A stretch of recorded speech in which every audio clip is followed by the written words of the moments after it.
de funciones diferentes a las que se reserva para los hombres. Se nos atribuyen distintas tareas y en función de eso nos comportamos hombres y mujeres.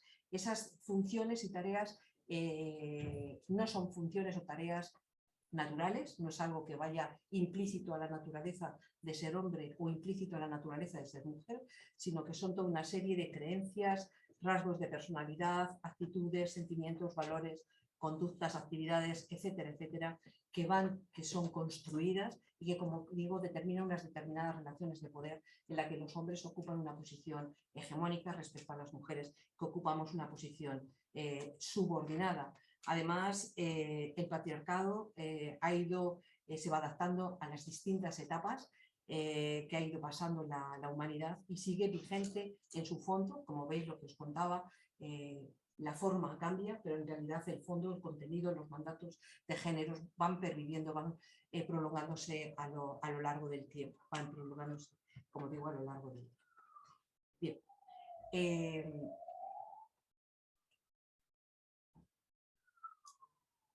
Y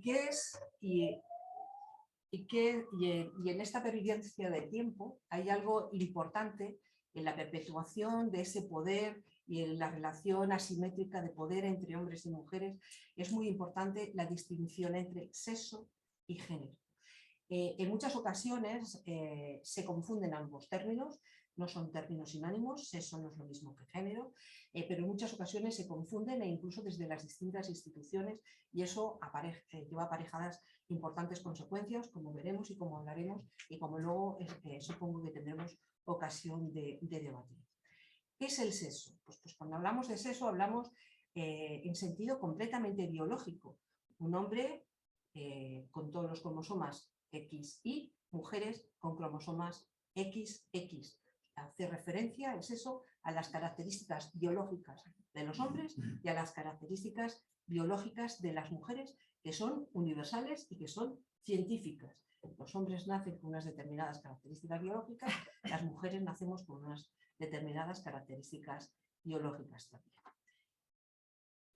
Pero el sexo, como decía, no es lo mismo que el género, mientras que el sexo es algo biológico, el género es algo social. Es algo que se construye socialmente, por el que se determinan toda una serie de características por oposición a las características biológicas. Son una serie de construcciones que se han ido produciendo a lo largo del tiempo, que son aprendidas por todos y por todas, que van cambiando y que sufren variaciones en el tiempo también y que se van adaptando a las distintas culturas. Para que me entendáis bien, sexo o características derivadas del sexo, pues las mujeres somos las que alumbramos, las que damos a luz. Es algo completamente biológico y los hombres son los que engendran. Es algo completamente biológico. Pero el hecho de que las mujeres demos a luz no significa que debamos ser las cuidadoras en exclusiva o con carácter principal de todas aquellas personas que dentro de la familia necesitan ser cuidadas, tanto nuestros hijos e hijas como las personas mayores dependientes o personas con algún tipo de discapacidad. El hecho de que esa responsabilidad se atribuya en exclusiva o casi en exclusiva a las mujeres es algo que se construye socialmente, no es algo que va implícito en nuestra biología, en la biología de las mujeres. Los hombres no están incapacitados biológicamente para cuidar. El que se atribuye a las mujeres es una construcción, como digo, completamente social.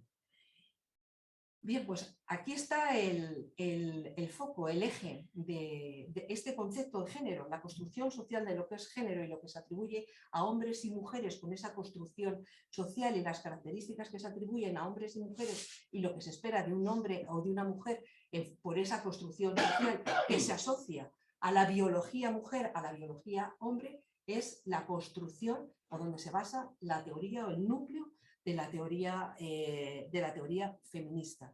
He traído dos reproducciones, una es de Lourdes Benería, que es una feminista de 1937, y otra de otra feminista más moderna, Nuria Varela, del año 2008, que yo creo que nos va a permitir conocer y contextualizar teóricamente de lo que estoy hablando, ¿no?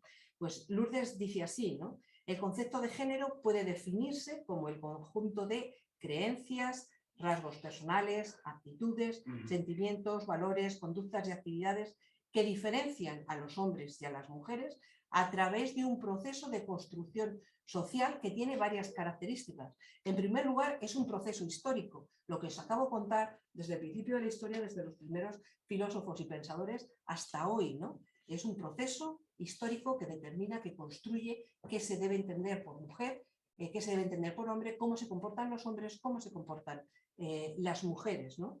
Y este proceso histórico se desarrolla en diferentes niveles, pues a través del Estado, el mercado de trabajo, las escuelas, medios de comunicación, la ley, la familia y a través de las relaciones interpersonales. Y en segundo lugar, lo que os acabo de contar, supone este proceso una jerarquización de los diferentes rasgos y actividades de tal manera que aquellos rasgos y actividades que se consideran masculinos y que se asocian a los hombres biológicos ocupan una posición de dominio, una posición predominante respecto a aquellos que se consideran femeninos, rasgos femeninos asociados a las mujeres biológicas. Se atribuye mayor valor al de los hombres respecto al de las mujeres. Bien, y esta definición la quiero complementar con la de Nuria Varela, que Nuria Varela añade lo siguiente, dice: la noción de género surge a partir de la idea de que lo femenino y lo masculino no son hechos naturales o biológicos, sino construcciones culturales, construcciones sociales. Lo masculino y lo femenino y las atribuciones, cualidades que se asocian a lo masculino y a lo femenino son, insisto, construcciones sociales, son construcciones culturales. No tiene nada que ver con la biología, lo que os acabo de poner en el ejemplo de cuidar, ¿no? Y añade con una cita de Simone de Beauvoir, que a mí me parece también interesante, y que dice: por género se entiende, como decía Simone de Beauvoir, que lo que la humanidad ha hecho con la hembra humana, es decir, todas las normas, todas las obligaciones, comportamientos, pensamientos, capacidades y hasta el carácter que se han exigido que tuvieran las mujeres por ser biológicamente mujeres. Bien, fruto de esta distinción entre sexo y género se deriva una consecuencia también importante, que son los estereotipos de género. ¿Y por qué son importantes? Porque las representaciones culturales del género se van a expresar y manifestar precisamente a través de los estereotipos, porque los estereotipos son precisamente esas cualidades y características psicológicas y físicas que una sociedad asigna a los hombres y a las mujeres. Es decir, es simplificar y normalizar qué debe ser, qué cualidades atribuyen a los hombres, qué cualidades atribuyen a las mujeres y, por lo tanto, a qué modelo de hombre y a qué modelo de mujer debemos ajustar, hombres y mujeres, nuestros comportamientos, nuestras actitudes y nuestras necesidades. Crean los arquetipos de qué debe ser un hombre y qué debe ser una mujer.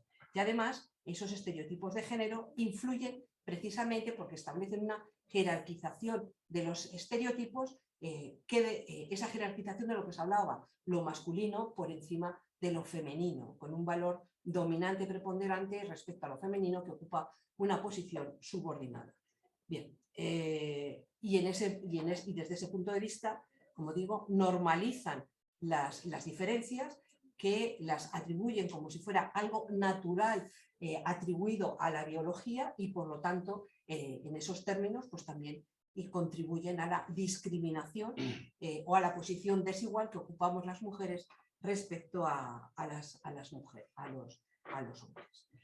Bien, existen varios ejemplos que os he traído aquí para que lo veáis, porque la construcción de los estereotipos están relacionados con todas y cada una de las facetas de los hombres y las mujeres, y lo vais a ver rápidamente, ¿no?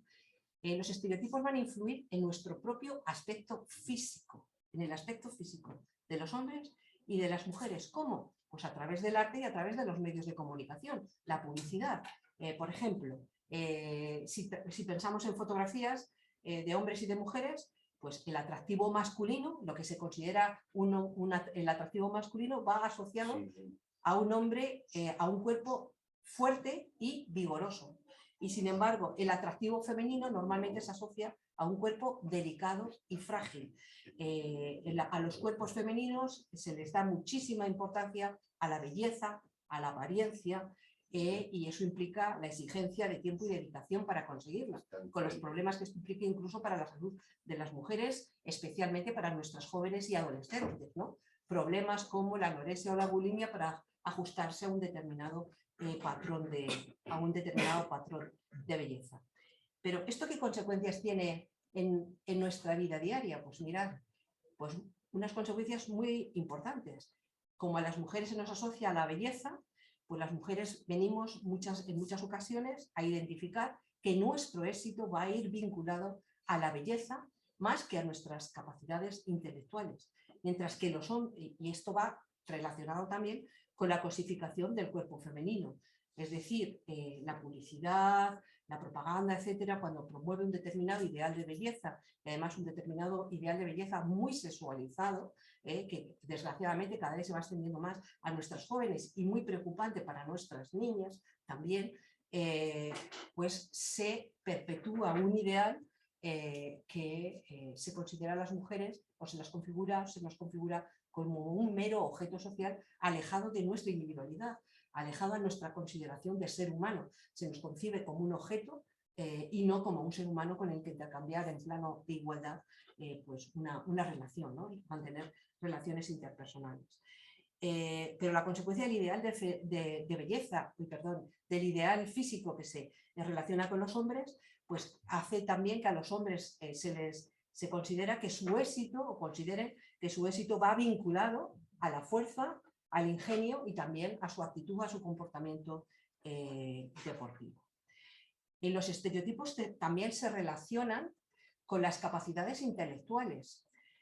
Lo masculino se relaciona con un mejor desempeño de tareas técnicas, mecánicas y manuales, y de tal manera que a los chicos, a la hora de elegir profesiones, como veremos, se les dirige pues, a las ingenierías, a la informática, a la mecánica o a la electrónica, mientras que lo femenino se relaciona más con habilidades cooperativas y organizativas, de tal manera que a las chicas se las dirige a estudios relacionados con humanidades, a las ciencias sociales y con los cuidados, profesiones como trabajo social, enfermería, psicología, magisterio, educación infantil, etcétera, etcétera, son profesiones completamente feminizadas. ¿Qué consecuencias tiene de que estos estereotipos se vinculen con las capacidades intelectuales?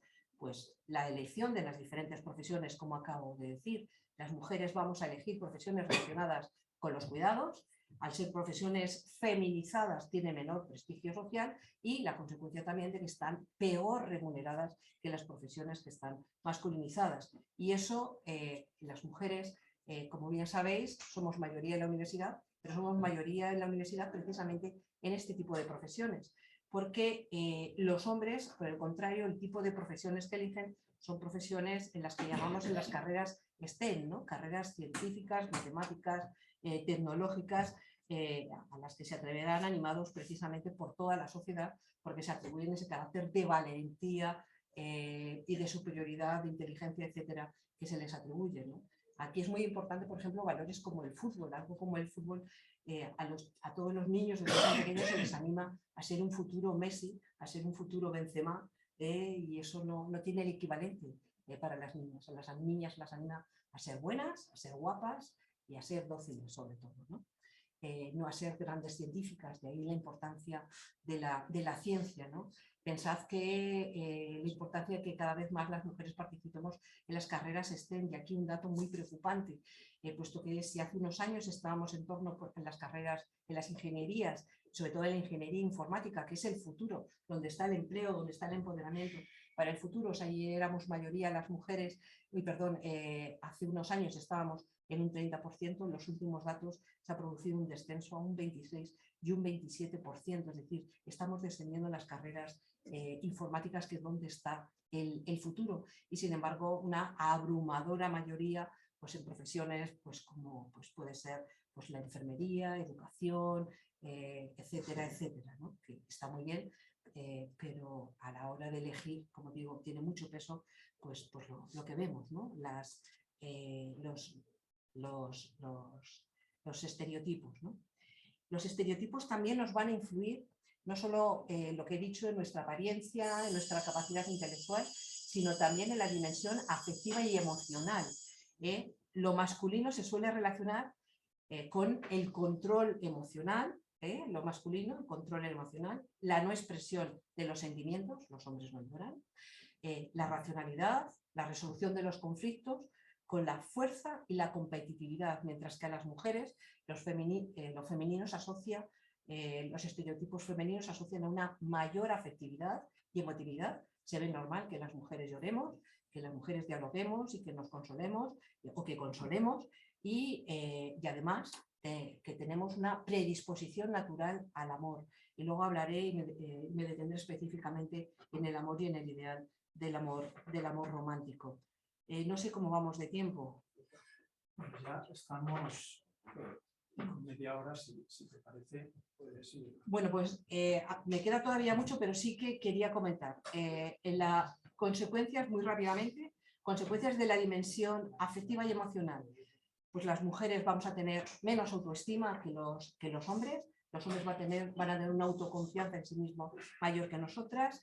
La falta de autoestima en las mujeres es una fuente de inseguridad y dependencia y por tanto en las relaciones de poder también vamos a ocupar esa posición menos subordinada, y mientras que los hombres se va a construir esa identidad, como decía, superiorizada, dando lugar pues, a abusos, invasión y negación de determinadas relaciones.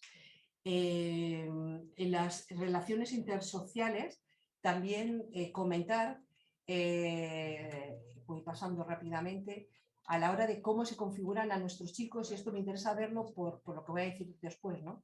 Se valora que los chicos sean atrevidos e intrépidos y se les atribuye la dirección y el sustento económico de la familia, mientras que a las mujeres se nos valora que seamos discretas y prudentes a nuestras jóvenes y se nos asignará el cuidado emocional y físico de la familia. Consecuencias, pues las renuncias de las mujeres derivadas, aunque estemos trabajando cuando llega la maternidad y con eso se generan menos derechos sociales, renuncia a la vida profesional o limitación de la vida o la carrera profesional para compatibilizarlo con el cuidado de la familia, mientras que a los hombres no se resiente ese cuidado ese cuidado compatibiliza, su prioridad será la carrera profesional. Bueno, voy pasando con los roles, pero sí contaros los roles, ¿no? Y la configuración diferente de los diferentes roles fruto de estos estereotipos para los hombres y para las mujeres. A los hombres se les asocia un rol productivo, para los hombres se reserva el espacio público, el trabajo remunerado, el poder y la responsabilidad, la autoridad y la dominación, y para las mujeres pues un rol reproductivo, los cuidados, el espacio doméstico, el trabajo no remunerado, el servicio y el cuidado de las personas, la mediación y la subordinación. Y el amor, ¿no? Y el amor. Decía Kate Miller que las mujeres, que el amor es el opio de las mujeres, ¿no? Y es que la sociedad considera que las mujeres estamos programadas para amar de una manera natural, desconociendo que el amor también es un constructo social y que no siempre ha existido el concepto que tenemos actualmente de lo que es el amor. De hecho, ha ido evolucionando a lo largo del tiempo, y el ideal del amor romántico que conocemos hoy en día surge precisamente con la Ilustración, es fruto de la Ilustración, del romanticismo imperante tras la Ilustración y la configuración pues, del ideal del príncipe azul al que esperamos las mujeres y las bellas y desgraciadamente nuestras jóvenes, y con una serie de características, ¿no? Que van implícitas y que influye también, y lo cuento también porque eso va a influir también en lo que es la violencia de género, ¿no? Las características del amor romántico, pues la entrega total al otro, la dependencia del otro, hacer del otro lo único y lo fundamental de la existencia, perdonar y justificar todo en nombre del amor, sentir que nada vale tanto como esa relación, pensar todo el tiempo en la otra persona, idealizar a la otra persona, sentir que cualquier sacrificio es poco si se hace por amor, compartir todo, pensar y gustar a las mismas cosas, es decir, el mito del alma gemela, hay alguien por ahí que piensa y siente lo mismo que yo, el mito de la media naranja, hay alguien que me complementa, el mito del príncipe azul, es decir, un príncipe que nos proteja a las mujeres, que nos salve y que nos cuide, el mito también del príncipe rana, el sentir que con mi amor puedo cambiar las cosas o cambiarle a él y que el amor todo lo puede, y vivir experiencias muy intensas, tanto de felicidad como de dolor, en nombre del amor. Pensad que esta conceptualización del amor pues lleva a un control y dominio por parte de los hombres y a una situación de subordinación y sometimiento en nombre del amor por parte de las mujeres. Y este es el germen de la violencia de género que muchas veces no entendemos y que muchas veces no comprendemos, ¿no? ¿Y qué pasa con nuestros jóvenes? Que es lo que me preocupa, ¿no? ¿Esta identidad de los roles y estereotipos se construye para nuestros jóvenes? Pues lo que digo, las imágenes valen más que 1000 palabras. Si yo os preguntara esta habitación toda decorada en rojo con un coche, ¿de quién es? ¿De un niño o de una niña? Creo que no nos equivocaríamos y que responderíais que un niño. Esta otra habitación claramente es una habitación de una niña. Estos juegos, los juegos como veis aquí, con armas, coches, grúas, robots, etcétera, etcétera, no hay ninguna duda de que son para niños.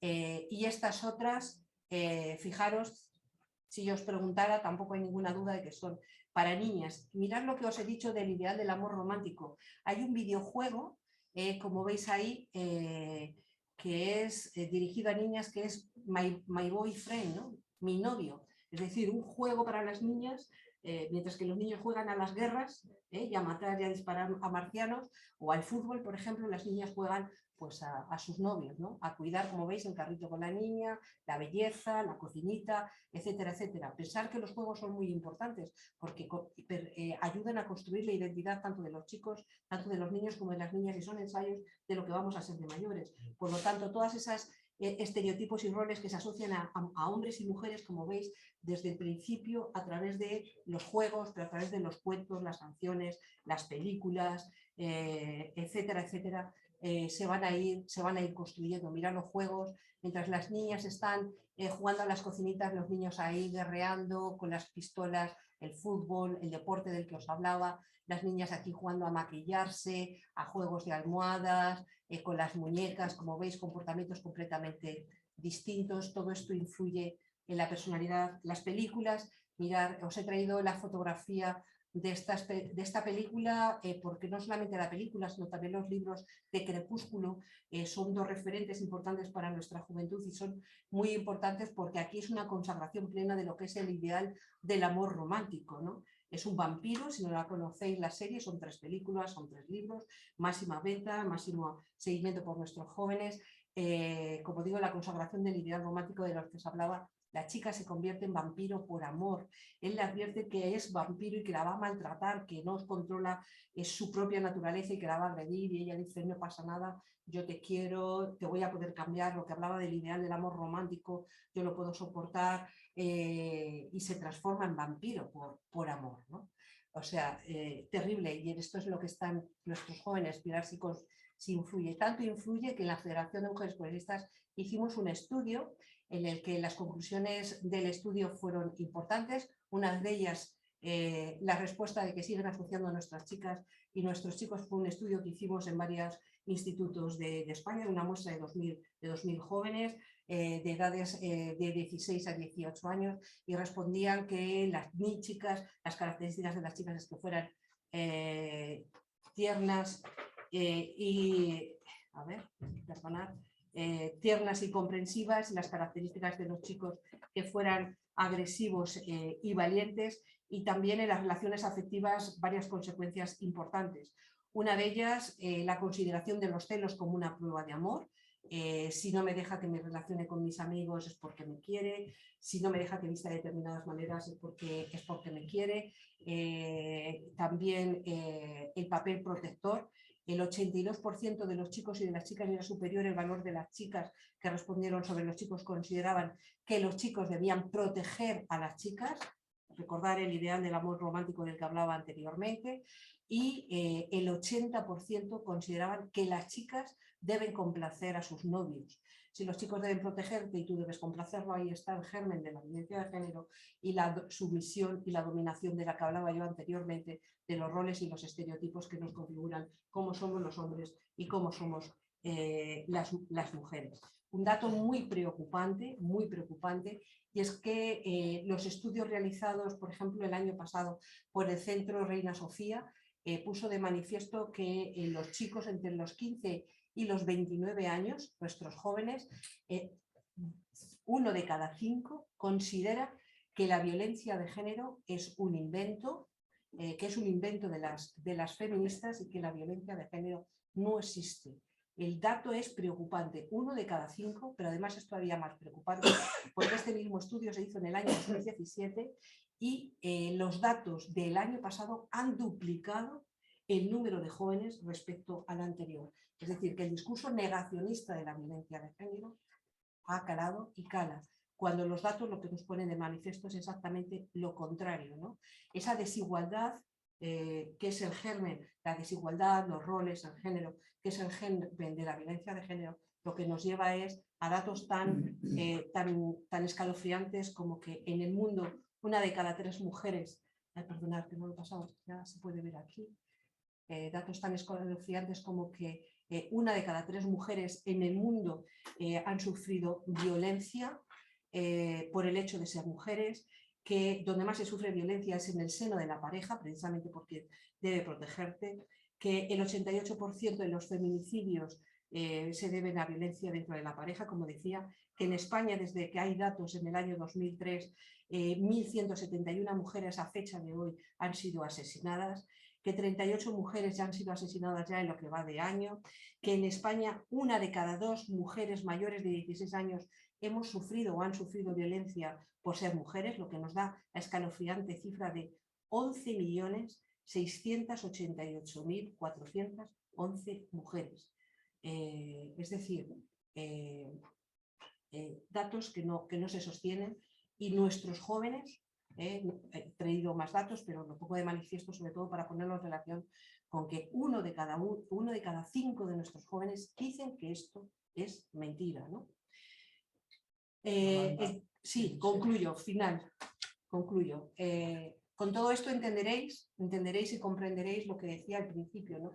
La trascendencia y la repercusión de la construcción del género y la importancia y la necesidad de acabar con esa construcción social del género y que hombres y mujeres podamos ser lo que queramos y lo que deseemos en función de nuestros gustos, méritos, habilidades y capacidades, y que esto lo venga determinado por nuestro sexo, ¿no? De ahí que uno de los objetivos fundamentales del feminismo sea precisamente la abolición del género. Y esto lo expresa Chimamanda Ngozi, que es una feminista nigeriana y que escribió Todos debiéramos, un tratado, un ensayo que se titula Todos debiéramos ser feministas, que se publicó hace 2 o 3 años, y ella es nigeriana, pero reside en Estados Unidos, comparte entre Nigeria y Estados Unidos su tiempo, y esto lo expresa y así para visibilizar a una feminista, y que si os animáis, pues que podáis leerla y que la sigáis, porque es una mujer un referente del feminismo actual a nivel mundial. Ella dice lo siguiente, y con esto concluyo, dice lo siguiente, ¿no? Imagina cuántos más felices seríamos, cuánta más libertad tendríamos para ser nosotros y nosotras mismas si no tuviésemos el peso de las expectativas de género, es decir, si no tuviésemos el peso de la construcción social